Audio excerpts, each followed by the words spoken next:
Well, thank you, David, for the kind introduction. Thank you, Jim, for the invitation to be with you. It's an honor and a privilege to be here. Larry, thank you for joining us or traveling to be with us. And Terry, the hospitality of the congregation, excellent as always. Thank you for all you do and your staff, and I hope you'll express our appreciation to them.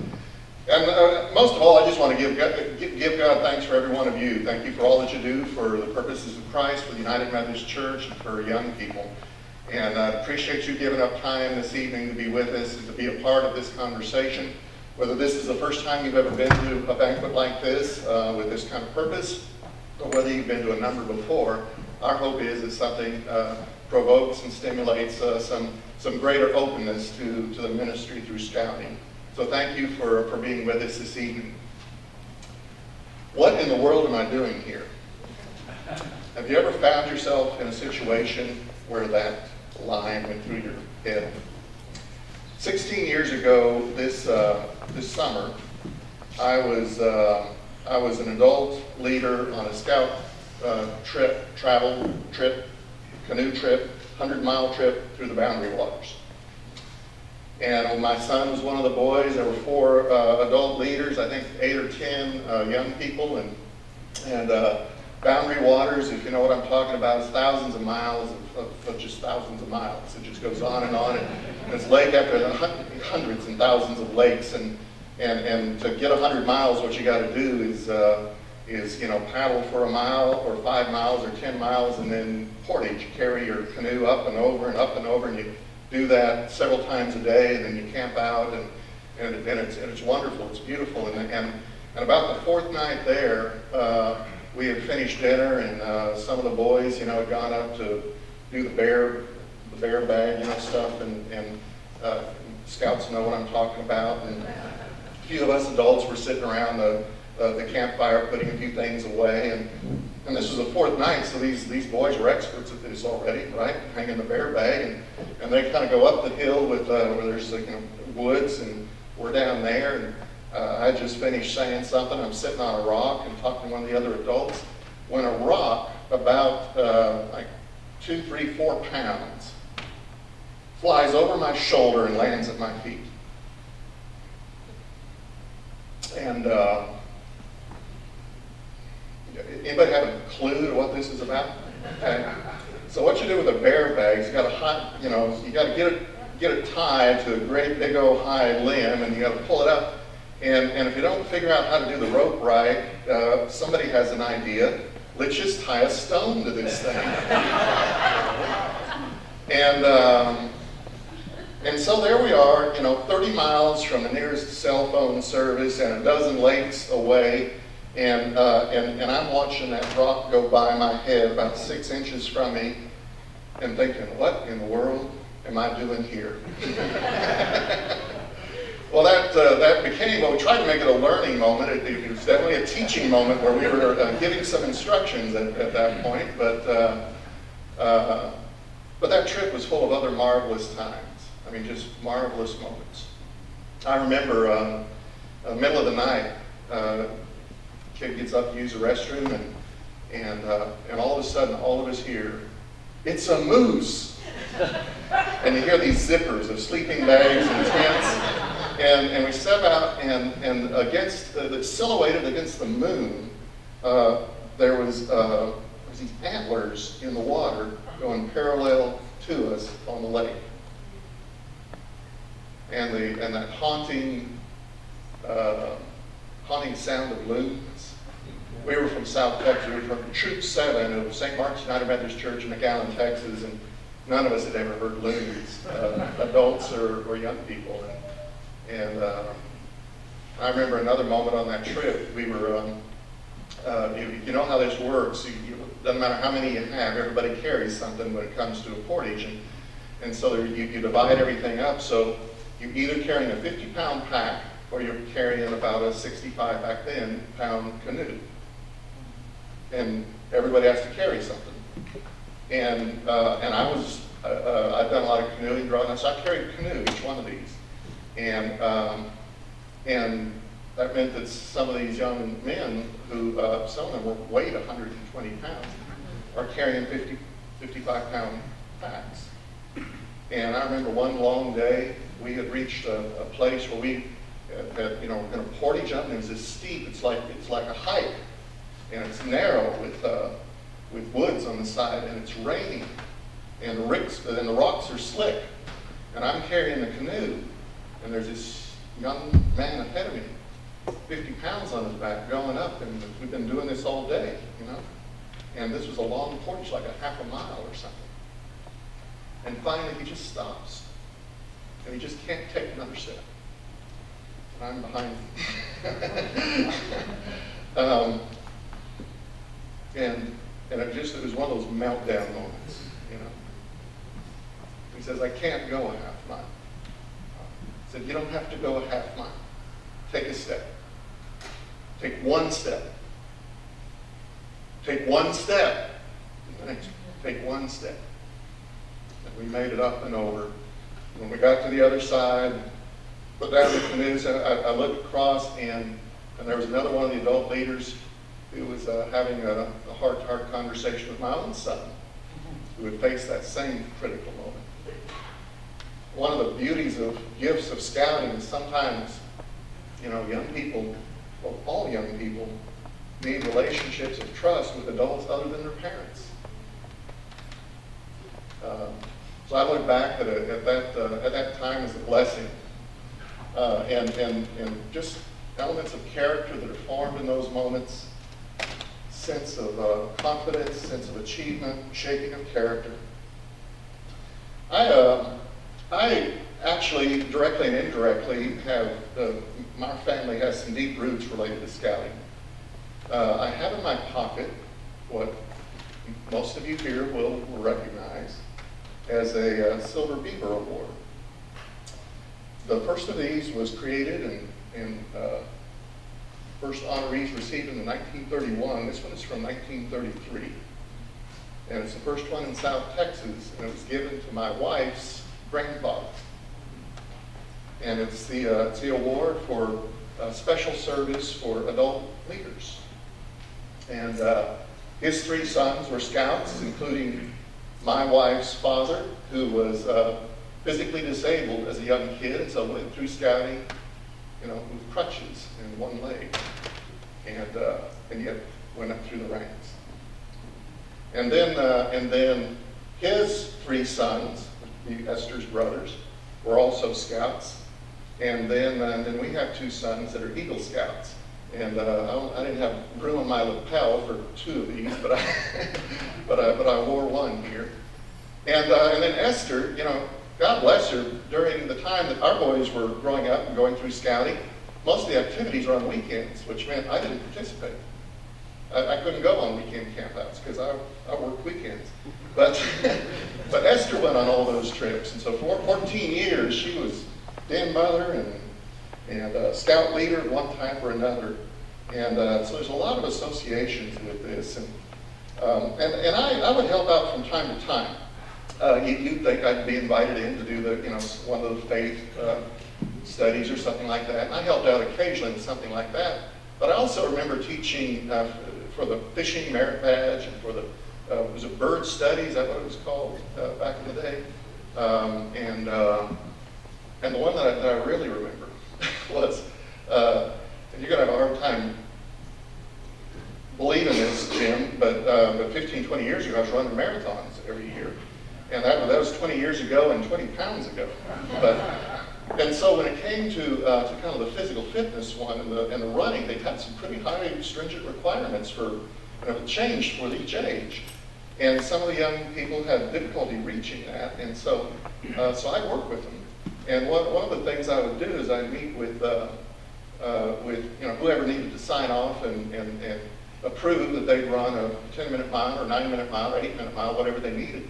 I'd meet with a group of these folks out at a track, a lighted track, quarter-mile track.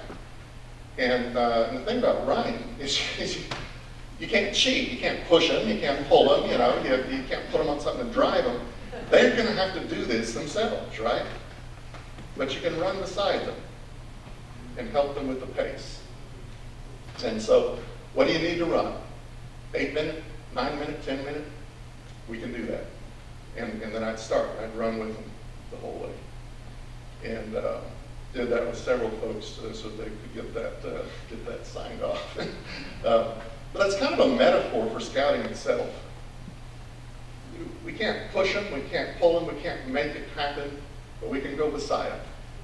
We can go beside them in this amazing trek that they're on toward maturity, toward development of character. So those are some of the memories of scouting. When I think about what I'd have to say to this group, my gosh, you know so much more about this than I do. But I just say, the first is we got to just lift up the value of scouting when it's done with excellence. It's about the changed life. It's about learning about the world around us and about other people and about ourselves. It's about growing in character. It's about developing faith. It's about deepening service. And the graduated steps that begin with Cub Scout and the various activities, and then eventually weed blows, the little pins on the and then the merit badges, and it's very systematic. All these practices, which ought to resonate with Methodists. Nobody else.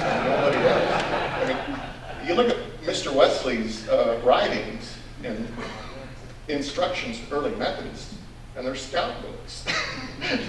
they're do this so many times a week. Do this, do this, do this.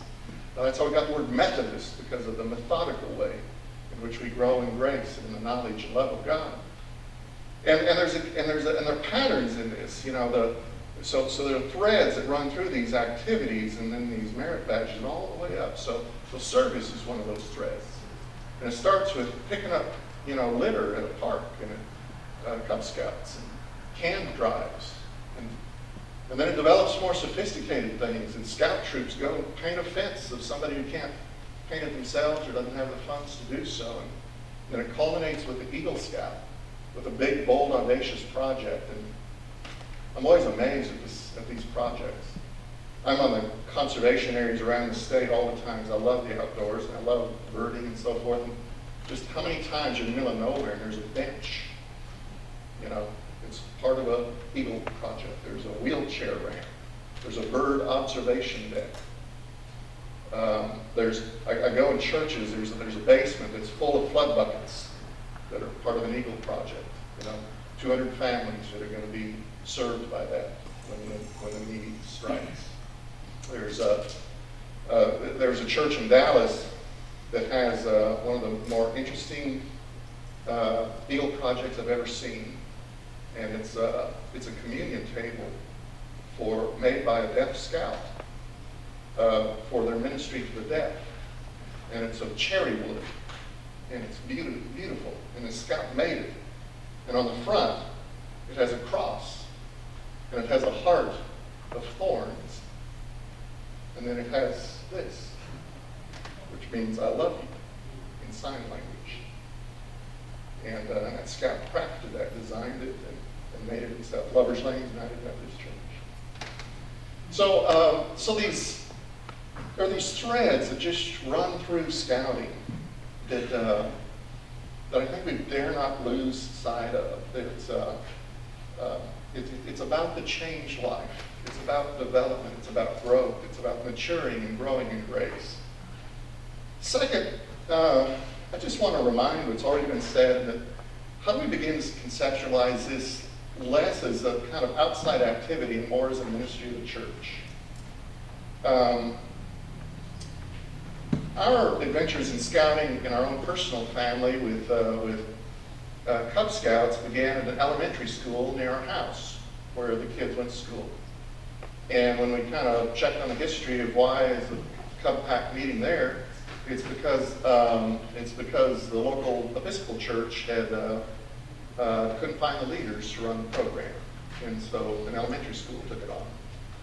Our kids were well served on that, but I think of all the evenings in that elementary school cafeteria, Pinewood derbies and pack meetings and award ceremonies, the times when that parking lot was filled and all those families gathered.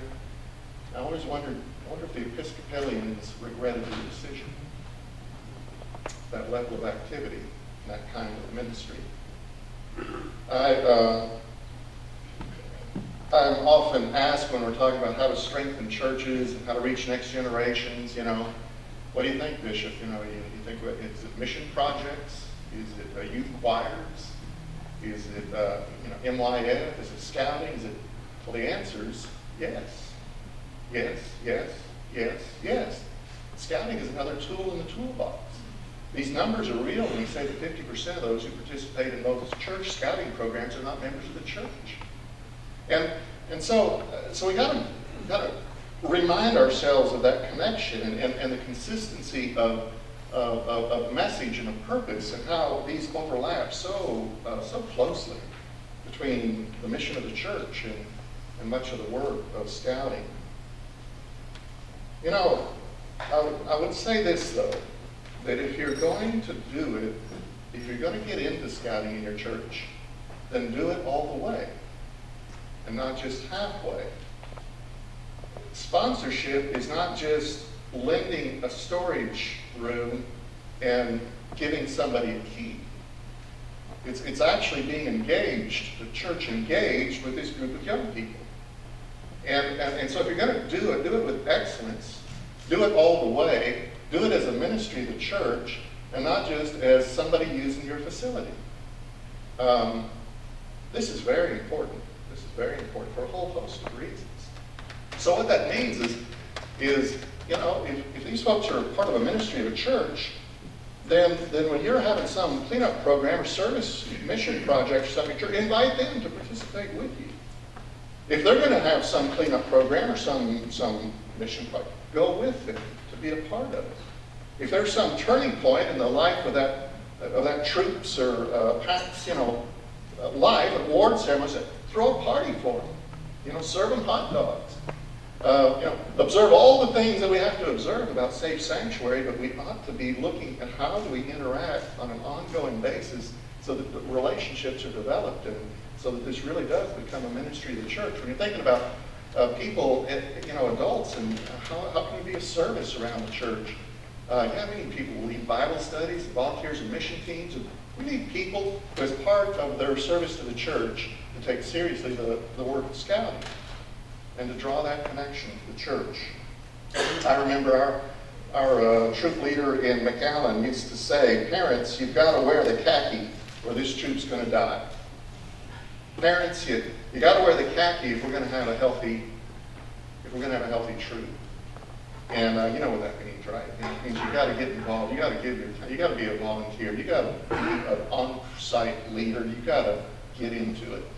And so I'd say to pastors and churches and members of our congregations, church sponsors, you've got to wear the khaki. If you're going to get into scouting, then get into scouting all the way, not just let it be peripheral. Finally, I would just always remind us to keep the end in mind. Don't go start a scout troop because the bishop told you, or because David fed you, or because the Baptists have a troop down the road or something. Begin with the end in mind and change life. Picture the young person who needs the opportunity and a place to belong and to learn, to know that they are valued, that their life matters. My favorite passage of Scripture from the time I was young is Romans 12. Do not be conformed to this world, but be transformed by the renewing of your mind so that you may discern what is the will of God, what is good and acceptable and perfect. Do not be conformed to this world. Don't let the world squeeze you into its mold. And folks, young people now more than ever face that daily of being squeezed into a mold that is not the life that leads to happiness. It's not the road that leads to what is real. And so we've got to, it just matters. It matters what kind of person you become. It matters what kind of character you develop. It's not a matter of just having something to live on, but of having something to live for. It's not just a matter of how far you go in life, but of which path you choose to follow. It's not a matter of how much you make, but of how much you serve, how much you give. And those are matters of character. And we can't let our culture squeeze people into that mold of materialism and of all kinds of false values. We've got to offer an alternative.